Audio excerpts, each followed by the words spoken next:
होय सकळ विद्यांचे अधिकरण तेची वंदो श्रीचरण श्री गुरूंचे ते नमस्कारोने आता विचारसागर तरंगच पाचवा परिच्छेद 33 क्रमांकाचा प्रणव उपासनेचा प्रकार। विचारसागर तरंग पाचवा परिच्छेद 33 क्रमांकाचा प्रणव उपासनेचा प्रकार। भगवान माऊलीच्या स्वानंद सुखनिवासी सद्गुरू जोग महाराजांच्या असीम आणि अलौकिक अहेतुकी कृपेमुळे दयेमुळे या विद्येते हृदयग्रंथी छिद्यंती सर्व संशया क्षयंते चाशकर्माणी तस्मिन दृष्टी परावरे ग्रंथीचा भेद संशयाचा छेद आणि कर्माचा क्षय करणारा ग्रंथ म्हणजे हा घागरमे सागर असा हा विचार सागर ग्रंथातील एक 4 तरंगाचा विचार पूर्ण करून 5व्या तरंगाच्या समारोपाकडे आपली वाटचाल आहे।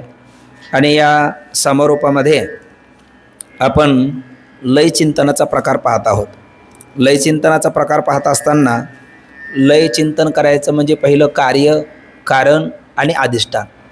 कार्य काय तर प्राग अभाव प्रतियोगितुम कार्यत्वम। कारण कशाला म्हणतात अन्यथा असिद्धत्वे सती नियतपूर्व भावित्वम कारणत्वम। आणि अधिष्ठान कशाला म्हणतात तर स्वभाव अधिकार अधिष्ठान म्हणतात विवर्तोपादान कारणत्वम अधिष्ठानत्वम। अशा संस्कृत विचारसागरामध्ये याच्या दिलेल्या व्याख्या आहेत। सरळ अगोदर असतं ते कारण, नंतर दिसतं ते कार्य, आणि कारण आणि कार्याच्या दोन्ही कल्पना ज्याच्या ठिकाणी कल्पिल्या जातात ते अधिष्ठान। मग कार्यरूप दिसणारे हे जगत आहे, कारण त्याची माया आहे आणि अधिष्ठान हे ब्रह्म आहे। मग कार्यरूप जगताचा कारणरूप मायेमध्ये आणि कारणरूप मायेचा अधिष्ठान ब्रह्मामध्ये लय करायचा आणि ते अधिष्ठान मी ब्रह्म मीच कसं आहे हे जाणणं याला लय चिंतनाचा प्रकार म्हणतात। त्या हा सूत्ररूपाने नंतर थोडासा विस्ताराने आणि आणखी पुन्हा विस्ताराने हा समग्र विचार लय चिंतनाचा प्रकार 31 क्रमांकाच्या परिच्छेदामध्ये आपण पाहिला। त्याच्यामध्ये पहिले पंचमहाभूत, मग स्थूल ब्रह्मांड हे पंचकृत पंचमहाभूतामध्ये विलीन केलं। ते पंचकृत पंचमहाभूत अपंचकृत पंचमहाभूतामध्ये विलीन केले आणि ते अपंचकृत पंचमहाभूत देखील त्यामध्ये पृथ्वी, जलात जल, तेजात तेज, वायूत वायू, आकाशात आकाश ते प्रधानामध्ये, आणि प्रधानाच्या 6 जरी पोटभेद असले तरी ते प्रधान स्वरूपच आहे। आणि ते प्रधान म्हणजेच कंसात माया ती ब्रह्मात, आणि ते ब्रह्म मीच आहे असा लय चिंतनाचा प्रकार आपण बघितला। लय चिंतन हा जो प्रकार आहे हा एक प्रकारचं ध्यान आहे, आणि ज्ञान वेगळं आणि ध्यान वेगळं। मग ज्ञान कशाला म्हणतात आणि ध्यान कशाला म्हणतात? ज्याच्याद्वारा आपल्याला सद्योमुक्ती प्राप्त होते त्याला ज्ञान म्हणा, आणि ज्याच्याद्वारा क्रममुक्ती प्राप्त होते त्याला ध्यान म्हणा। याची देही याची डोळा भोगमुक्तीचा सोहळा हे फल ज्याचं आहे ते ज्ञान आहे। आणि लोकांतर मुक्ती, लोकविशेष मुक्ती किंवा देह पाहतानंतर मुक्ती किंवा क्रममुक्ती प्राप्त करून देतं त्याला ध्यान असं म्हणतात। मग ज्ञानामध्ये प्रकार काही पडतात आणि ध्यानामध्येही काही प्रकार पडतात। ज्ञानामध्ये मुख्य 3 प्रकार पडतात। एक भ्रांती ज्ञान, दुसरं स्मृती ज्ञान आणि तिसरं आहे प्रमाद ज्ञान। आता त्या भ्रांती ज्ञानामध्ये पुन्हा 3 प्रकार आहे, स्मृती ज्ञानामध्ये सुद्धा प्रकार आहेत आणि प्रमाद ज्ञानामध्ये देखील प्रकार आहे। भ्रांती ज्ञान भ्रम, व्यावहारिक भाषेमध्ये आपण त्याला रूढ अर्थाने भ्रम म्हणतो, शास्त्रीय परिभाषेमध्ये त्याला अध्यास असं म्हणतात। आणि अध्यास म्हणजेच भ्रम, तर त्या भ्रमामध्ये म्हणजेच अध्यासामध्ये 3 प्रकार आहेत, स्वरूपाध्यास, संसर्गाध्यास आणि अन्योन्याध्यास। स्वरूपाध्यास कशाला म्हणतात? ज्या ठिकाणी ज्या पदार्थाचा त्रैकालिक अत्यंत अभाव असेल तिथेच तो पदार्थ दिसत असेल तर त्याला स्वरूपाध्यास म्हणतात। जसं रज्जूच्या ठिकाणी सर्प त्याचा त्रैकालिक अत्यंत अभाव आहे आणि तिथेच आपल्याला सर्प दिसतो तर तो आहे स्वरूपाध्यास। दुसरा आहे संसर्गाध्यास। संसर्गाध्यास कशाला म्हणतात तर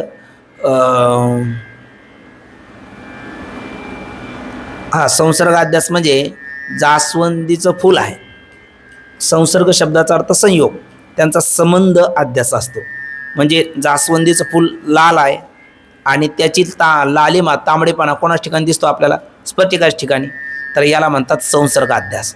आणि तिसरा असतो अन्योन्याध्यास, म्हणजे अन्याच्या ठिकाणी अन्याचा होणारा भ्रम अध्यास, त्याला अन्योन्याध्यास म्हणतात।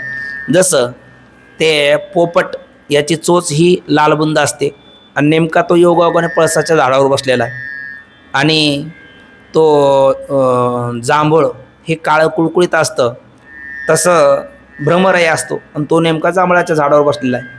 आणि असं म्हणतात त्या भ्रमराला ते पळसाची कळी आवडते आणि पोपटाला ते जांभूळ आवडतं. आणि जर समोरासमोर ते झाड आहे, दोघंजण दोन झाडावर बसलेले आहेत. योगायोगाने त्या भ्रमराने त्या पळसाच्या झाडाकडे बघितलं तर त्याला पोपटाची लाल चोच, पण तिच्यावर भ्रम झाला, ही पळसाची कळी आहे. आणि त्या पोपटाने इकडे बघितलं जांभळाच्या झाडाकडे, त्याला योगायोगाने ते जांभळ म्हणजे ते भ्रमरच त्याला जांभळ वाटला. दोघंही धावलेत एकमेकाला घेण्याकरता, धडकले खाली पडलेत. काय प्रकार आहे हा? काही नाही, याला म्हणतात अन्योन्य अध्यास म्हणजे भ्रम. मग भ्रमात किती प्रकार झालेत?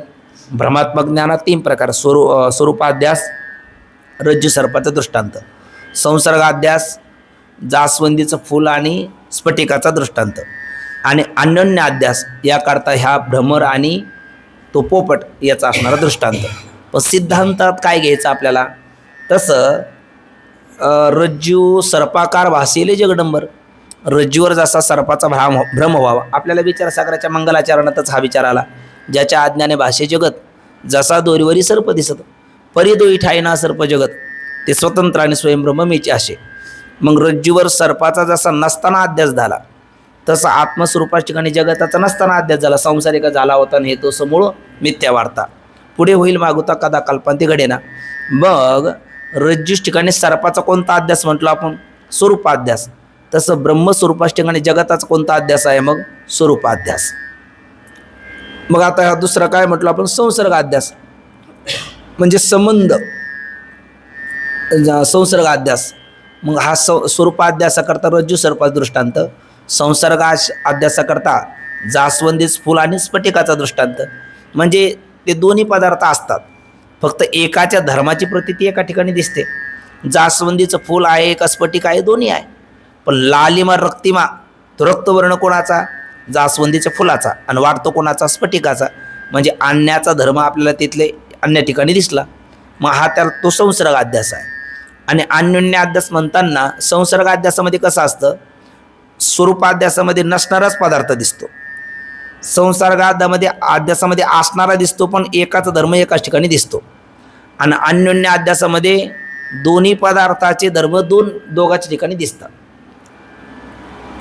नसणारा पदार्थ दिसला स्वरूपाध्यास, असणाराच एकाचा धर्म एकाच ठिकाणी दिसला संसर्गाध्यास, आणि असणारेच पण विरुद्ध धर्म दिसले एकाचे दुसऱ्या ठिकाणी दुसऱ्याचे याच्या ठिकाणी, त्याला म्हणायचं अन्योन्य अध्यास. तसं आपल्याला ब्रह्मस्वरूपाच्या ठिकाणी जगत दिसलं. मग इथे कोणता अध्यास आहे? तर जगताचा ब्रह्माच्या ठिकाणी झालेला स्वरूपाध्यास आहे. ब्रह्माचा जगाच्या ठिकाणी झालेला संसर्गाध्यास आहे. मिळून परस्पराच्या ठिकाणी झालेला अन्योन्य अध्यास आहे. म्हणजे कसा बघा,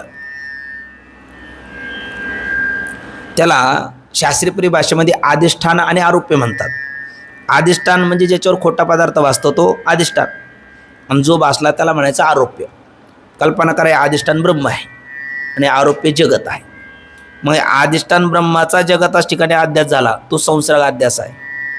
म्हणजे आहे कोण? ब्रह्म आहे. आणि कोण आहे वाटायला लागलं? जगत आहे. तसं लालिमा आहे कोणाची? जास्वंदीची. आणि वाटते कोणाची? स्फटिकाची. तसं अस्तित्व कोणाचं? ब्रह्माचं. आणि वाटतं कोणाचं? जगताचं. मग ब्रह्माचा जगाच्या ठिकाणी जे अस्तित्वाचा अध्यास झाला तो संसर्गाध्यास आहे, बरोबर. आणि नसताना दिसला होता कोण? सर्प रज्जू ठिकाणी. तसं नसताना दिसला आरोप्य जगत अधिष्ठान ब्रह्माच्या ठिकाणी. म्हणजे आरोप्य जगताचा अधिष्ठान ब्रह्माच्या ठिकाणी अध्यास, का अधिष्ठान ब्रह्माचा आरोप्य जगाच्या ठिकाणी अध्यास, का दोन्ही ठिकाणी अध्यास आहे? दोन्ही ठिकाणी. आरोप्य जगताचा अधिष्ठान ब्रह्माच्या ठिकाणी कोणता अध्यास? स्वरूपाध्यास. अधिष्ठान ब्रह्माचा आरोप्य जगताच्या ठिकाणी कोणता अध्यास? संसर्गाध्यास. आणि उभयाच ठिकाणी अध्यास, तोच झाला अन्योन्य अध्यास. ठीक ना. अशा अध्यासाचे किती प्रकार आहेत? मग 3 प्रकार आहेत. म्हणजे हे झालं ब्रह्मज्ञान, ब्रह्मज्ञानाचे प्रकार. दुसरं म्हटलं होतं आपण स्मृतिज्ञान. स्मृतिज्ञानाचा काय प्रकार केला होता? संस्कार मात्र जन्य ज्ञानम स्मृती. संस्काराच्या द्वारा होतं जे आपल्याला ज्ञान, त्याला काय म्हणतात? स्मृती. त्या स्मृतीमध्ये 3 प्रकार आहेत. म्हणजे स्मृतिज्ञान एकच आहे इथून तिथून, पण त्या स्मृतीमध्ये मुख्य 2 प्रकार आहेत: यथार्थ स्मृती आणि अयथार्थ स्मृती. यथार्थ स्मृती कशी काय?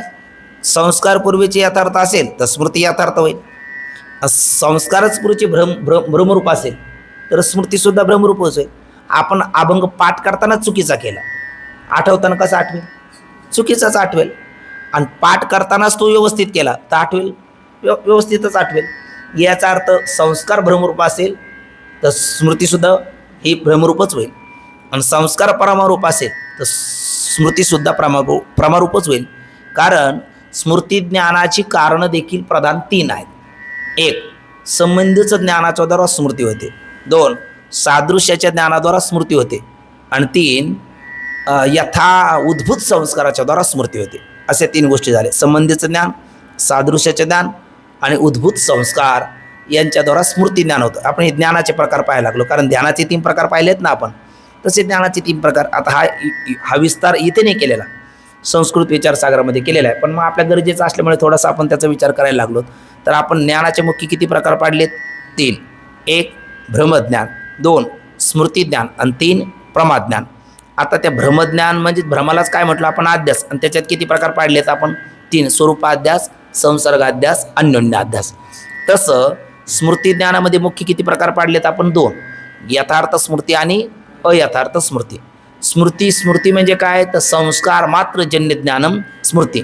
पण संस्कार मात्र असा आपण इथं शब्द टाकला आणि त्यांनी तर स्मृतीची कारणं 3 सांगितली. संस्कारही सांगितलं, संबंधीचं ज्ञानही सांगितलं आणि सादृश्याचं ज्ञानही सांगितलं. आता बघा, आपण पिता पुत्र, पती पत्नी, गुरु शिष्य, देवभक्त यांच्या संबंधाचं आपल्याला ज्ञान आहे. आणि त्यापैकी आपण पत्नीला बघितलं का पतीची, किंवा पतीला बघितलं तर पत्नीची आपल्याला काय होईल? स्मृती होईल.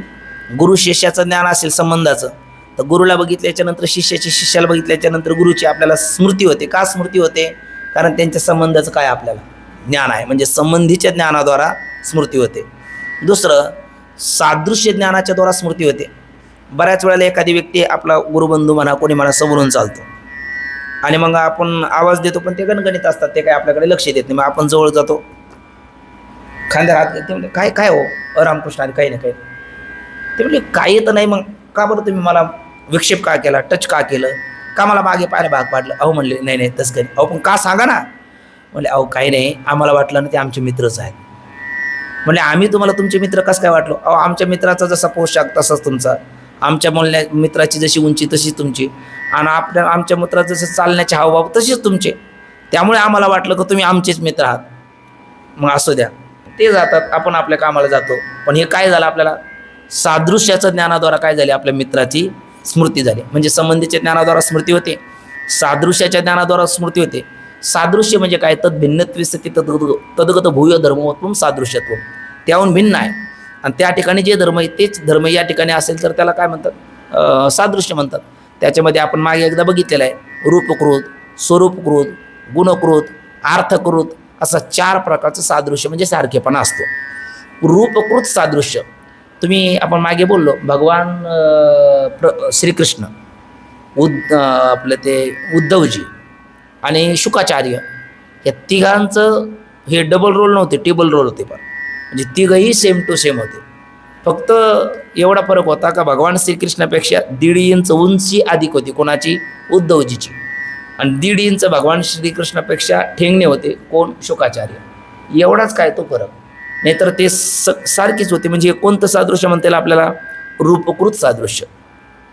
गुणकृत सादृश्य, जसं एखादी आई आपल्या बाळाला आला माझा वाघ म्हणते, किंवा एखादा पती आपल्या पत्नीला कोकिलकंठी म्हणे, किंवा एखादा आपण भगवंताला कमल नयन, काय ते हस्तकमल, मुखकमल, पादकमल, परमात्म्याच्या सगळ्या अवयवाला कमळाची उपमा देतो.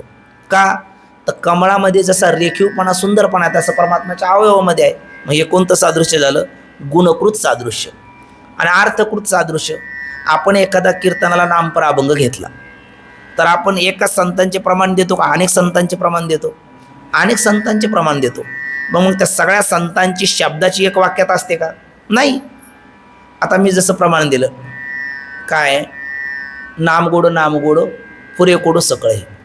दुसरं प्रमाण आहे, गोड तुझे रूप गोड तुझे नाम देई मज प्रेम सर्व काळ, आदरम मधुरम वदनम मधुरम.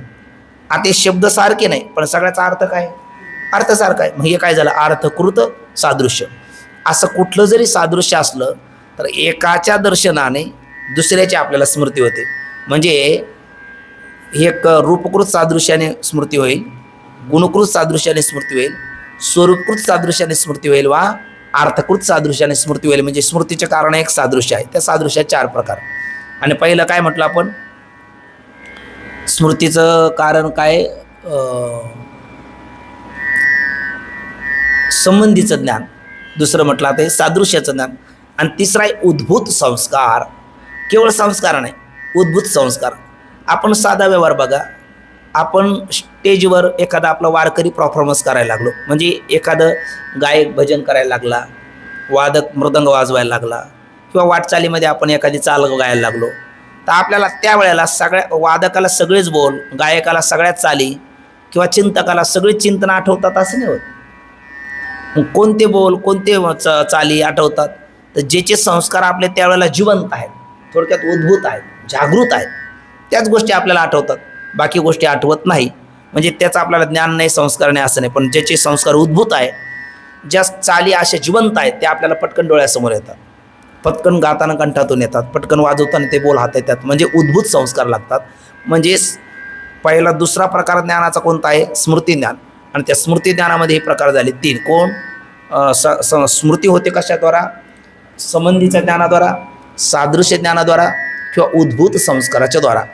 पण आपण आतापर्यंत एक व्याख्या कायम ऐकत आलो, स्मृती म्हटलं का संस्कार मात्र जन्य ज्ञान स्मृती, केवळ संस्कारापासून जे ज्ञान होतं त्याला काय म्हटलं आपण, स्मृती. आणि मग आता हे सादृश्य ज्ञान आणि संबंधी ज्ञान कुठून आणलं असं आपण म्हणाल.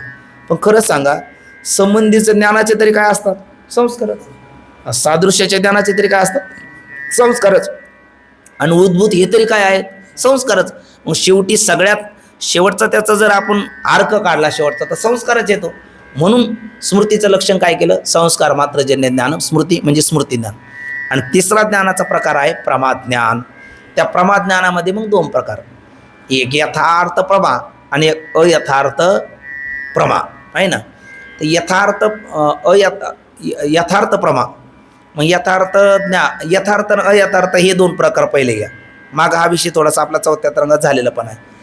व्यवहार दशेमध्ये ज्याचा बाध होतो त्याला आपण अयथार्थ म्हणतो, आणि व्यवहार दशेमध्ये ज्याचा बाध होत नाही त्याला आपण यथार्थ म्हणतो. जसे की ही रज्जू आहे, आणि या रज्जूवर जर आपल्याला सर्प भासला तर तो व्यवहार दशेमध्ये बाधित होतो का अबाधित राहतो, बाधित होतो. व्यवहार दशेमध्ये रज्जूच्या जे ज्याच्या अज्ञानाने भासतं त्याच्या ज्ञानाने निवृत्त होतं. मग व्यवहार दशेमध्ये रज्जूवर भासलेला सर्प रज्जू ज्ञानाने जर बाधित होत असेल तर तो यथार्थ का अयथार्थ ठरला, बोला मग आता, अयथार्थ झाला. मग ते अयथार्थ ज्ञान. आणि रज्जू व्यवहारात ब्रह्मज्ञानाशिवाय खोटी ठरते काय, नाही. मग ते काय झालं, यथार्थ ज्ञान. म्हणजे व्यवहारात बाधित होत असेल अयथार्थ, व्यवहार दशेत बाधित होत नसेल यथार्थ.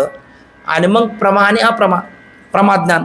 प्रमाणजन्य असेल तर प्रमाज्ञान, आणि प्रमाणजन्य नसेल, अन्य कुठल्या तरी कारणजन्य असेल तर त्याला आपण अप्रमा असं म्हणतो. मग त्याच्यामध्ये 2 प्रकार झाले, प्रमा आणि अप्रमा. मग अप्रमेमध्ये 2 प्रकार आहेत आणि प्रमेमध्ये 6 प्रकार आहेत. अप्रमेमध्ये 2 प्रकार कोणते, यथार्थ अप्रमा आणि अयथार्थ अप्रमा. यथार्थ का, व्यवहारात बाधित होत नाही, आणि अप्रमा का, कुठल्याही प्रमाणापासून झालं नाही. त्याच्याकरता 4थ्या तरंगात 3 उदाहरणं आपल्याला गेले, ईश्वर ज्ञान, स्मृती ज्ञान आणि सुखदुःखाचं ज्ञान. सुखदुःखाचं ज्ञान कुठल्याही प्रमाणाद्वारे झालं नाही, पण व्यवहारात ते बाधित होत नाही. ईश्वराला सगळ्या जगातच ज्ञान, सर्वज्ञ परमात्म्याला आपण म्हणतो, कुठल्याही प्रमाणाद्वारे झालं नाही, ते मायावृत्तीद्वारा झालं. आणि माया काही प्रमाणात येत नाही, पण ते यथार्थ आहे कारण व्यवहारात बाधित होत नाही. आणि स्मृतीज्ञानसुद्धा ते यथार्थ संस्काराच्या द्वारा, यथार्थ उद्भूत संस्काराच्या द्वारा, संबंधी सादृश्याच्या ज्ञानाद्वारा होणारी जर स्मृती असेल तर ती व्यवहारात बाधित होत नाही, पण ते कुठल्याही प्रमाणापासून झालं नाही. आणि संस्कार हे काही मुख्य प्रमाणामध्ये येत नाही. म्हणजे आपलं काय, अप्रमा ज्ञानाचे 2 प्रकार, यथार्थ अप्रमा. मग यथार्थ अप्रमेची उदाहरणं किती झाली, 3, सुखदुःखाचं ज्ञान, स्मृती ज्ञान आणि सुखदुःखाचं ज्ञान, स्मृती ज्ञान आणि ईश्वर ज्ञान. आणि अयथार्थ अप्रमा, व्यवहारात बाधित होत नाही पण कुठल्याही प्रमाणापासून झालं नाही, अयथार्थ अप्रमा. त्याचे पुन्हा 3 प्रकार आहेत, भ्रांती ज्ञान, संशय ज्ञान आणि स्वप्न ज्ञान. हे कुठल्याही प्रमाणापासून झालं नाही म्हणून ते अप्रमा आहे, आणि व्यवहारात ते बाधित ठरतं म्हणून अयथार्थ आहे. हे झाले अप्रमेयचे प्रकार. आणि मग प्रमेयचे प्रकार 6 आहेत. कोणते? आपल्याकडे प्रमाण 6 आहेत. प्रत्यक्ष अनुमान, शब्द उपमान, अर्थापत्ती आणि अनुपलब्धी. मग प्रत्यक्ष प्रमाणापासून होणारी प्रत्यक्ष प्रमा, त्याचे पुन्हा 5 पोटभेद आहे. चाक्षुष प्रमा, श्रोत्रज प्रमा, घ्राणज प्रमा, रासन प्रमा आणि त्वाच प्रमा, प्रत्यक्ष प्रमाचे.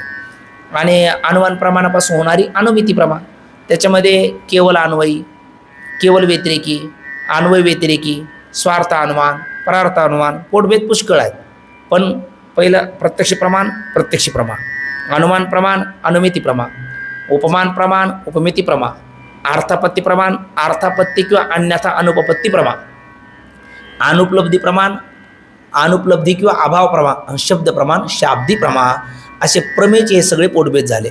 पण एवढा सगळा गोळा बेरीज विचार एवढाच आहे का ज्ञानामध्ये 3 प्रकार. पहिलं ज्ञान आहे भ्रांती ज्ञान, दुसरं ज्ञान आहे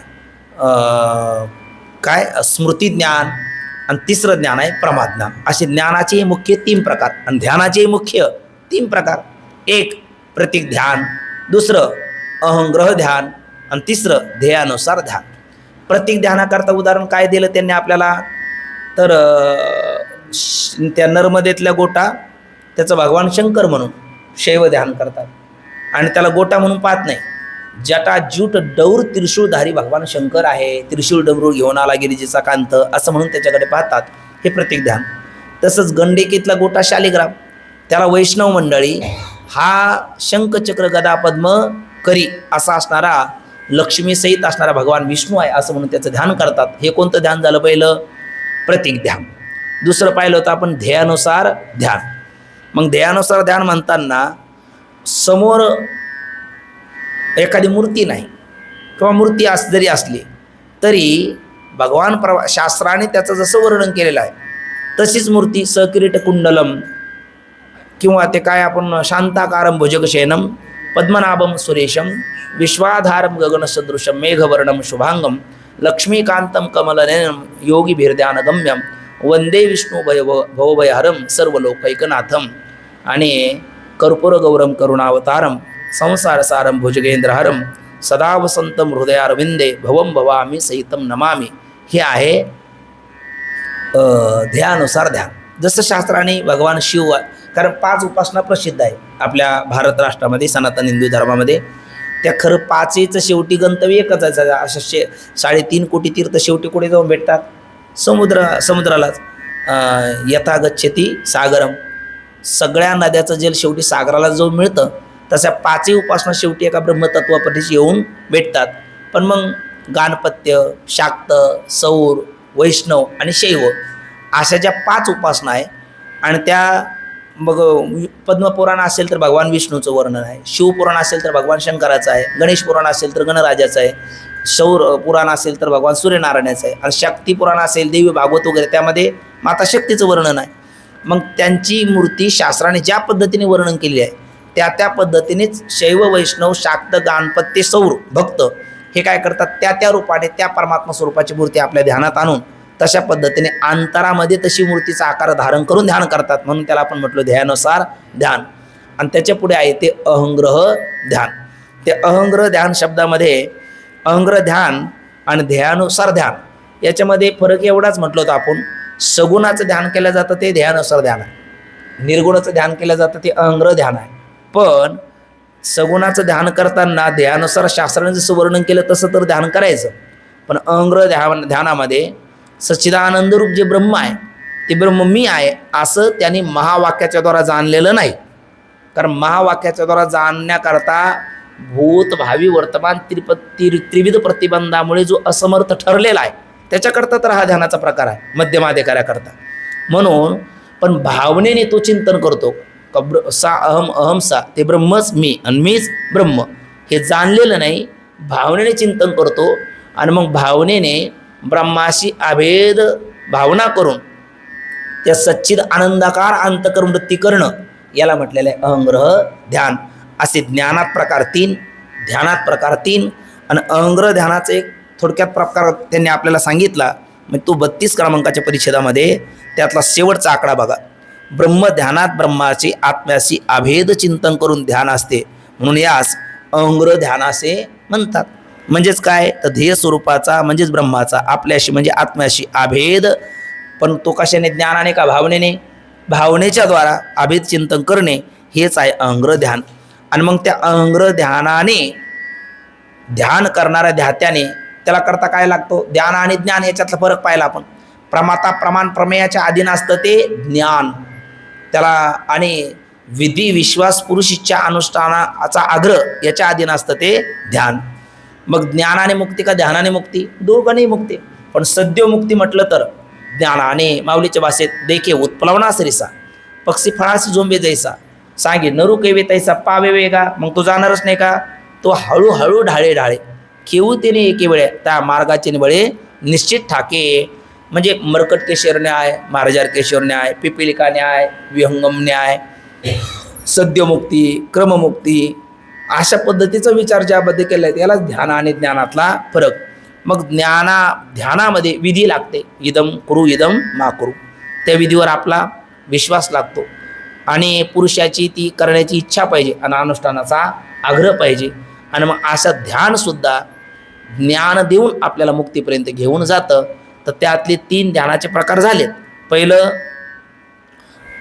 प्रतीक ध्यान, दुसरं ध्यानुसार ध्यान, तिसरं अहंग्र ध्यान. आणि त्या अहंग्र ध्यानाचाच एक प्रकार आपल्या समोर ग्रंथकार आता सांगतायत, तो म्हणजे लय चिंतन रूप आपला प्रणव उपासना. त्या अहंग्राचा ध्यानाचा जो प्रणव उपासना हा प्रकार सांगतात तर तो होण्यासारखा नाही, पण त्याचा थोडक्यात असे 1-5 मिनटं आपण आज घेऊ. आज वेळ खूप झालेला आहे आणि मग बाकी त्याचा सविस्तर विचार आपण उद्याच्याला करू.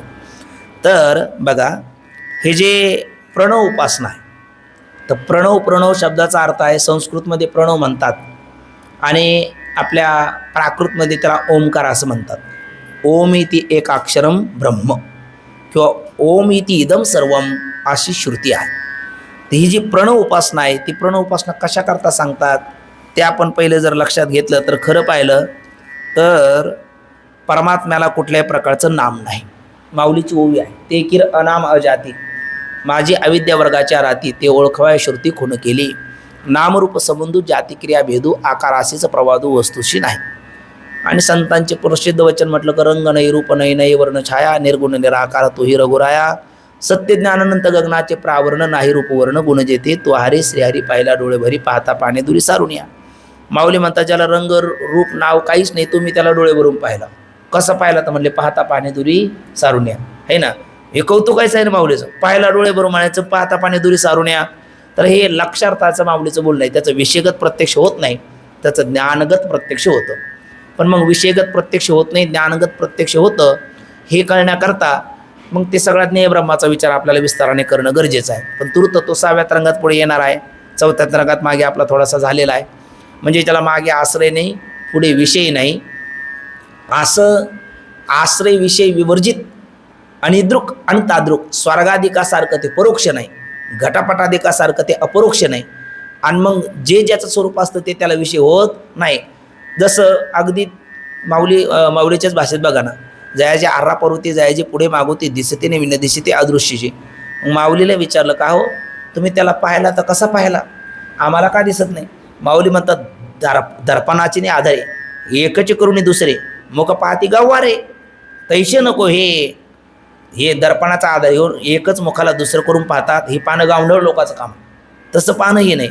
मग हे पाहणे आयशे असे विरा कैसे जैसे न मोडलिया विहिरा आपल्या उगमे जरा होऊन टाके.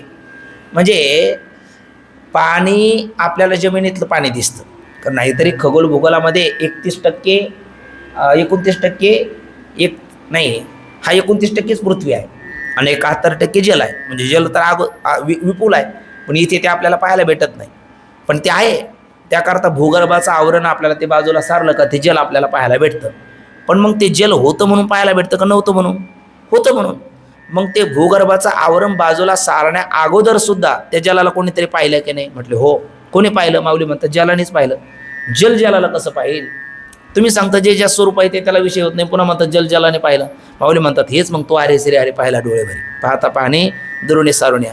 म्हणजे जलाने जल होऊन राहणं हेच जलाने जलाला पाहणं. तुम्हाला जलाने जल होऊन राहणे हेच जलाने जलाला पाहणं म्हणजे त्याचं ज्ञानगत प्रत्यक्ष आहे. आता हेच सुद्धा नाही कळालं ना, आता डॉक्टर बाबा म्हणत असतात आपला डोळा आपल्याला आरशा वाचून दिसतो का? नाही. मग आपला डोळा आपल्याला दिसत नाही, मग एखादा त्रयस्थ म्हणायला लागला तुम्हाला डोळाच नाही तर आपण ऐकून घेऊ का? आपण म्हणू तुम्ही म्हणा नाही तर तुमचे बा म्हणा, आमचा डोळा डोळ्याच्या जागेवर आहे. म्हणजे तुमचा डोळा तुम्हाला दिसला का? नाही. मग कशावर आहे? म्हणजे ज्या अर्थी आम्ही तुम्हाला पाहतो त्या अर्थी आमचा डोळा डोळ्याच्या जागेवर आहे. हे कळणं हे डोळ्याला पाहणं नाही का?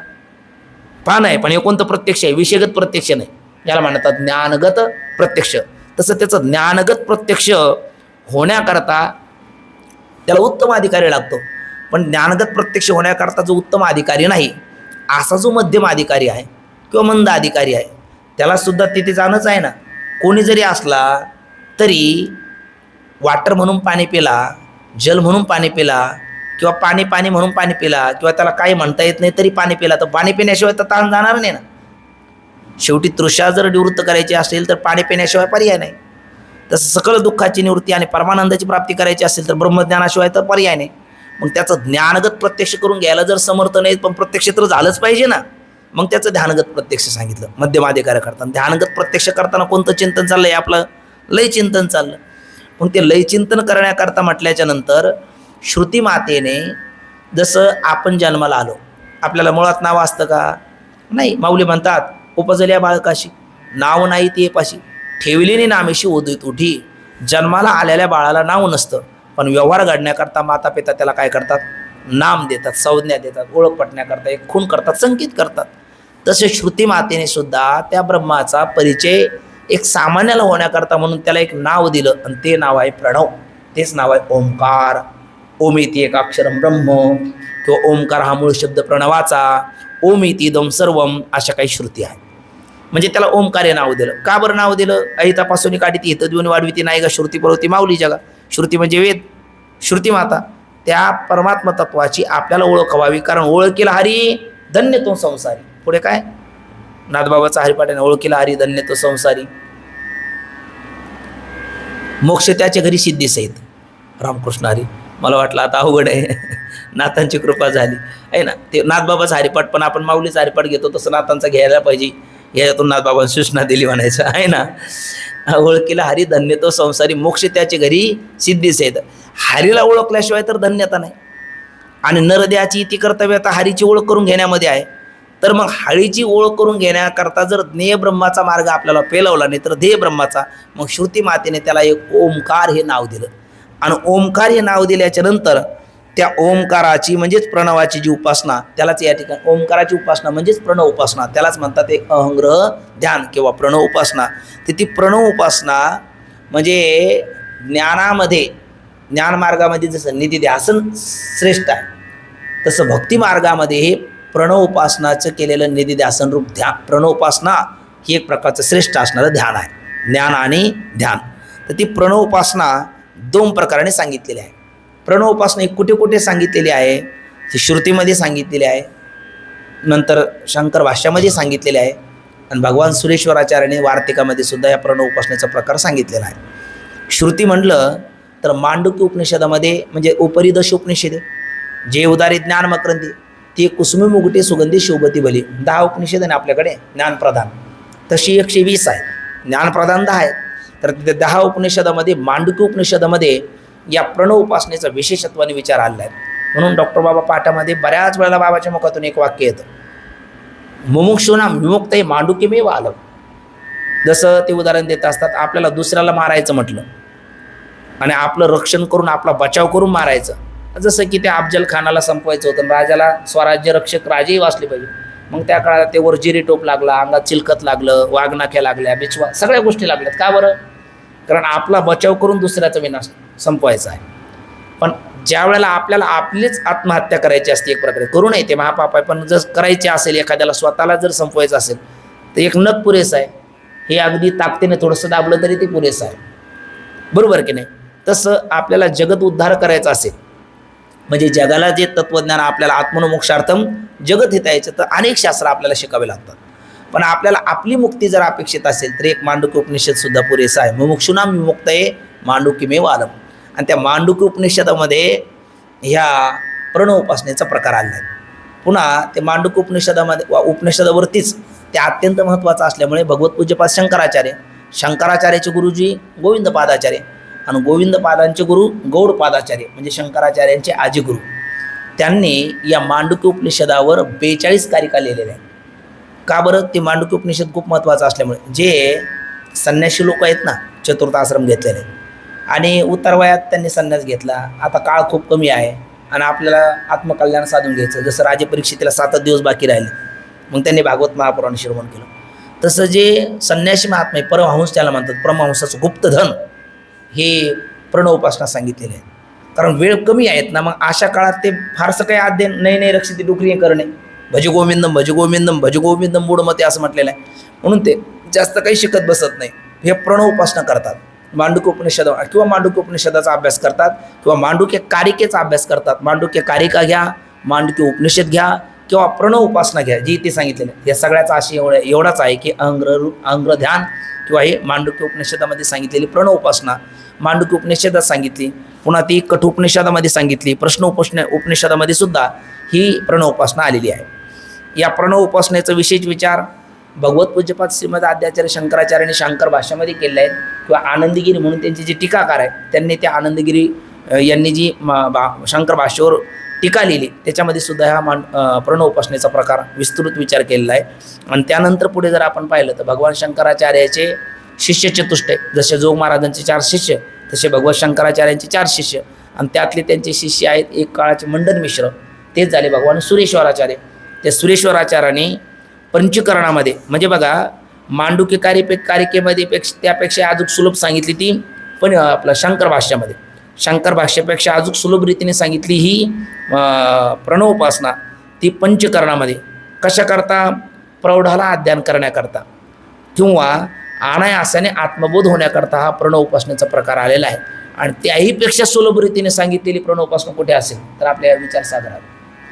आणि फक्त जास्त परिच्छेद नाही, एक 33 क्रमांकाचा परिच्छेद आपण पाहिला तर या 33 क्रमांकाच्या परिच्छेदामध्ये आपली मांडुक्य कारिका होते, मांडुक्य उपनिषद होतं, आणि मांडुक्य उपनिषदाचा या प्रणवोपासनेचा प्रकार जो मांडुक्य उपनिषदामध्ये, छांदोग्य उपनिषदामध्ये, प्रश्न उपनिषदामध्ये ज्या ज्या ठिकाणी कुठे आलेल्या आहेत हा सगळा प्रकार आपला पाहिला जातो.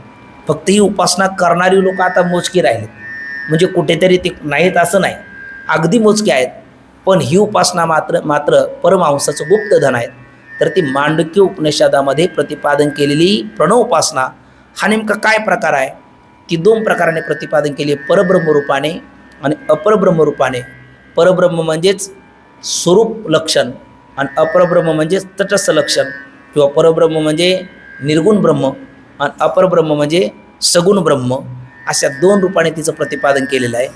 ते करत असताना प्रणवोपासना ही म्हणजे परब्रह्मरूपाने प्रणवोपासना केली तर त्याला मुक्ती हे फल आहे, आणि अपरब्रह्मरूपाने प्रणवोपासना केली तर तिला ब्रह्मलोक प्राप्ती हे फल आहे.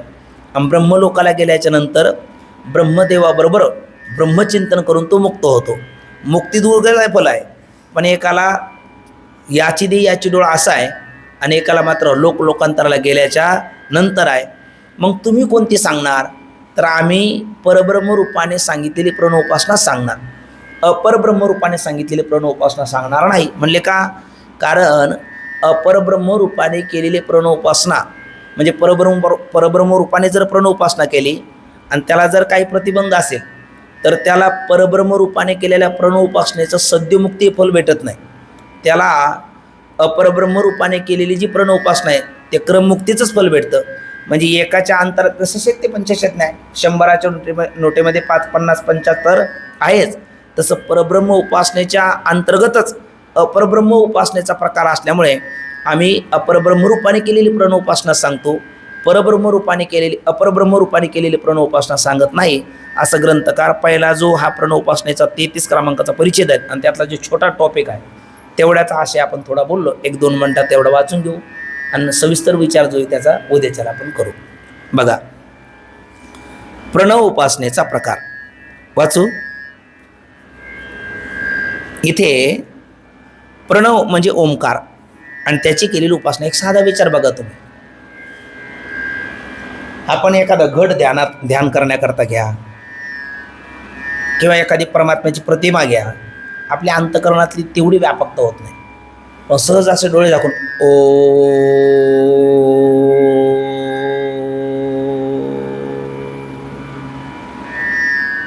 असं म्हणून आपण शांत बसलं ना, तर जसं एखादा जलाशयामध्ये गोटा टाकला तर त्याचे विचित्रंग असे करत करत करत करत खूप व्यापक होतात.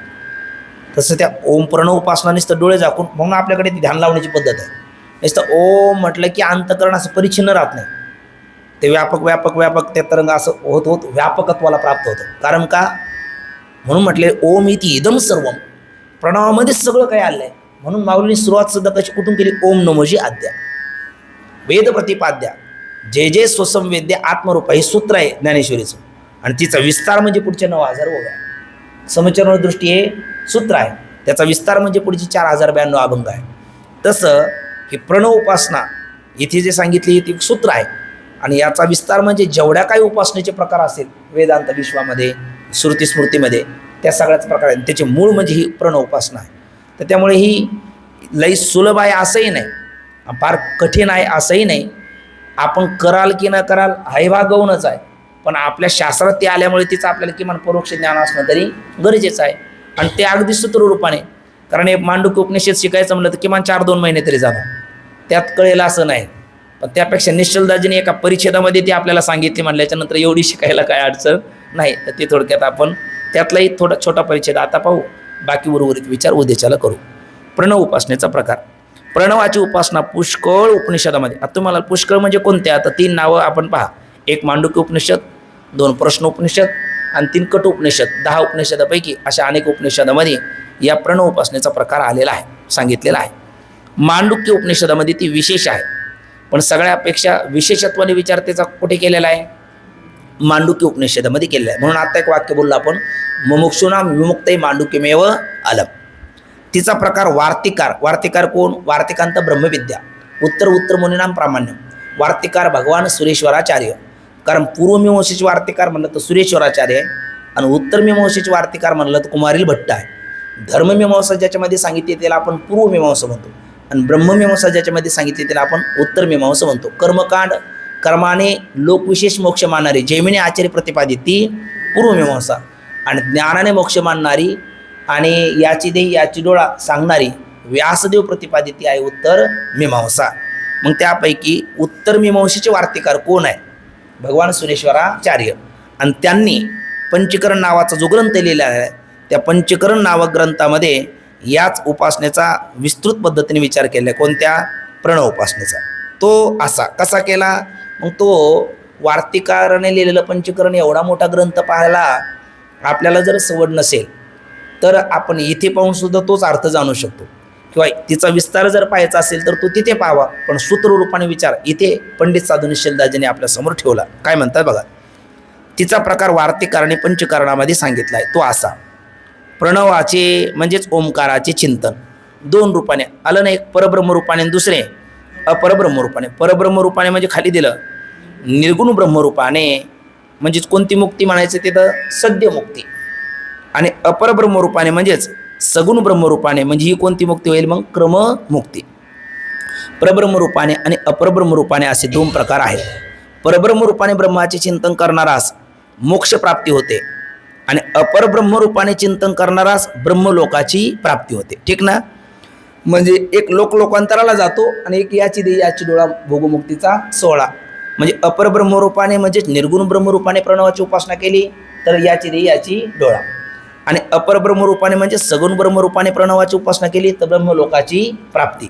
तिथे जाऊन ब्रह्मदेवासमान तो दिव्य भोग भोगणार, आणि ब्रह्मदेवासोबत ब्रह्मचिंतनाने तो मुक्त होणार. म्हणजे त्याला मुक्ती होण्याकरता वेळ आहे, आणि दुसरा मात्र तात्काळ त्याला मुक्ती प्राप्त होते. मग तुम्ही कोणती सांगणार असं ग्रंथकाराला विचारलं तर ते उत्तर देतात, आम्ही फक्त परब्रह्मरूपाने म्हणजेच निर्गुण ब्रह्मरूपाने प्रणवाच्या चिंतनाचा म्हणजे उपासनेचा प्रकार सांगतो. म्हणजे अपरब्रह्मरूपाने का सांगत नाही त्याचं कारण सांगतात. कारण ज्याच ब्रह्मलोकाची कामना आहे, अर्थात इच्छा आहे, त्याला वाटतं की मुक्ती नको, आम्हाला ब्रह्मदेवाचा सत्यलोकाचा अधिपती तिथले भोग भोगायला भेटावे अशी इच्छा आहे, त्यास त्या कामना प्रतिबंधानेच ज्ञानद्वारा मोक्ष होतो का? होत नाही. ज्ञानद्वारा मोक्ष न होता सगुण ब्रह्मचिंतनाने मिळणाऱ्या ब्रह्मलोकाचीच प्राप्ती होते, आणि तेथे ब्रह्मदेवा समान भोग भोगून जेव्हा ज्ञान होते तेव्हाच तो काय होतो, मुक्त होतो. मात्र एक त्रिकालबाधी सत्य आहे, यजिजो भजिजो पूजिजो माऊली म्हणतात परी प्रवेश एके द्वारी दे, नुद्धरीजे नुद्धरीजे नुद्धरीजे गोपाळे विना नुद्धरीजे. असे असं आहे का काही करा मोक्ष ज्ञाना वाचून नाही. म्हणून रोज आपण म्हणत आलो 15व्या अध्यायातली ओवी, वाचून ज्ञान विनेके उपाय करीशी जितके ती गुंफीशी अधिके रुखिये. किंवा तुकोबराय म्हणतात ज्ञानविन मोक्ष नाही हा सिद्धांत वेद बोले हात उभारुणे. आणि उपनिषदातलं वाक्य आहे ऋते ज्ञानान न मुक्ती, मग ज्ञानादेव तू कैवल्य, मोक्ष ज्ञानानेच प्राप्त होतो. आणि तोही कोणत्या ज्ञानाने, दुपाराची भ्रांती घालवणाऱ्या ज्ञानाने नाही, अंतकाराची भ्रांती घालवणाऱ्या ज्ञानाने. म्हणजे कोणतं ज्ञान, वेदोक्त असणारं जीव ब्रह्मैक्य ज्ञान. आणि म्हणूनच विचारसागर ग्रंथाचा विषय काय, जीव ब्रह्मैक्य ज्ञान. म्हणून म्हणतात भोग म्हणजे तेथे ब्रह्मदेवा समान भोग भोगून जेव्हा ज्ञान होते, म्हणजे ब्रह्मविचाराद्वारा ज्ञान होते, तेव्हाच त्याला काय होतो, मोक्ष होतो. आणि ज्यास ब्रह्मलोकाची कामना नसते त्यास याच लोकी ज्ञान होऊन मोक्ष होतो. ज्याला ब्रह्मलोकाची कामनाच नाही तर त्याला काम नाही झालो पाहिरी कामा. म्हणजे या ठिकाणी साधक दशेमध्येच ऐकीचे का परत्रीचे भोग पायिक झाले इच्छेचे परी भोगावेनुरूचे मना माझी, असं रखरख दगदगीत विरक्ती विवेकासहित वैराग्याचे बळ धगधगीत ज्वाळा अग्नी द्यायचा असं प्रखर वैराग्य असेल तर त्याला मग याच देहामध्ये मुक्ती प्राप्त होते. याच रीतीने सगुण उपासनेचे फल निर्गुण उपासनेच्या अंतर्भूत आहेच.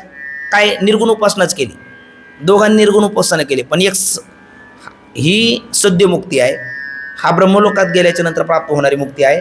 आणि हे दोन उपासक आहे, ठीक ना. हे काय झालं, सद्य मुक्ती ही ब्रह्मलोक, आणि हे दोन उपासक आहे. आणि ते जी उपासना करतात असं एक समजा एक ब्रह्म आहे, कोणतं आहे, परब्रह्म रूपाने निर्गुण ब्रह्म. दोघंही निर्गुण ब्रह्माचीच उपासना करतात. पण या निर्गुण ब्रह्माची उपासना याने केली याला सद्यमुक्ती प्राप्त झाली, आणि याच निर्गुण ब्रह्माची उपासना याने केली याला ब्रह्मलोक प्राप्त झाला. का बरे, हा पूर्ण विरक्त आहे. आणि हाही परब्रह्माचीच उपासना करतो पण ज्ञानद्वारा मोक्ष नाही होत, हा ब्रह्मलोकाला जातो, कारण याला कामनारूपी प्रतिबंधमध्ये आला आहे ना. म्हणजे याच्या अंतःकरणात कशाचा अभाव आहे, पूर्ण विरक्तीचा अभाव आहे. उपासना जरी एकाच संस्थेमध्ये दोन विद्यार्थी शिकतात, एकाच आई वडिलाच्या पासून निर्माण झालेले दोन लेकरं आहेत, पण एक देवाची बायको पळून आणतो, दुसरा आपल्या आत्मउद्धार करता त्या देवाला शरण जातो. का बरं असा, जो पळून आणणार आहे त्याच्यामध्ये रजोगुणाचा प्रभाव आहे, आणि जो त्या देवाला आत्मउद्धार करता शरण जातो त्याच्यामध्ये सत्वगुणाचा प्रभाव आहे. तसं एकाच निर्गुण ब्रह्माची उपासना करतात, पण एक कुठे जातो, सद्यमुक्ती प्राप्त होते, कारण त्याच्या अंतःकरणामध्ये आई पारत्रिक कामना नाही. आणि त्याच निर्गुण ब्रह्माची उपासना करतो पण ज्ञान होऊन मोक्ष प्राप्त होत नाही, तो ब्रह्मलोकाला जातो, कारण त्याच्या अंतःकरणामध्ये भोगाची कामना आहे. म्हणजेच एक निर्गुण ब्रह्माची उपासनेच्या मध्येच हे दोन्ही फल आले की नाही. मग त्यामुळे दोन उपासना सांगण्याची गरज आहे का. फक्त प्रणव उपासना जरी आम्ही सांगितली परब्रह्म रूपाने प्रणवाची, तर अपरब्रह्म रूपाने ज्याच्या अंतःकरणात कामनारूपी प्रतिबंध आहे त्याने जरी परब्रह्माचीच उपासना केली तर त्याला मोक्ष न प्राप्त होणार, तो ब्रह्मलोकाला जाणारच आहे. म्हणजे परब्रह्म रूपाने सांगितलेल्या प्रणव उपासनेमध्ये दोन्ही फलं अंतर्भूत असल्यामुळे आम्ही परब्रह्म रूपाने प्रणवाची उपासना म्हणजे निर्गुण ब्रह्माचीच उपासना सांगतो, निर्गुण प्रणवाची निर्गुण ब्रह्मरूपानेच उपासना सांगतो, सगुण ब्रह्मरूपाने उपासना सांगत नाही, असं ग्रंथकार बोलतात. या रीतीने सगुण उपासनेचे फल निर्गुण उपासनेच्या अंतर्भूत आहे, म्हणून निर्गुण उपासनेचाच प्रकार आम्ही सांगतो. आता तो कसा सांगतात त्याचा सविस्तर विचार आणि अगदी सुटसुटीत आहे, तर तो विचार आपण उद्याच्याला करू. आज या ठिकाणी आपण थांबूया. पुंडलिक वरदारी विठ्ठल, श्री ज्ञानदेव तुकाराम, पंढरीनाथ.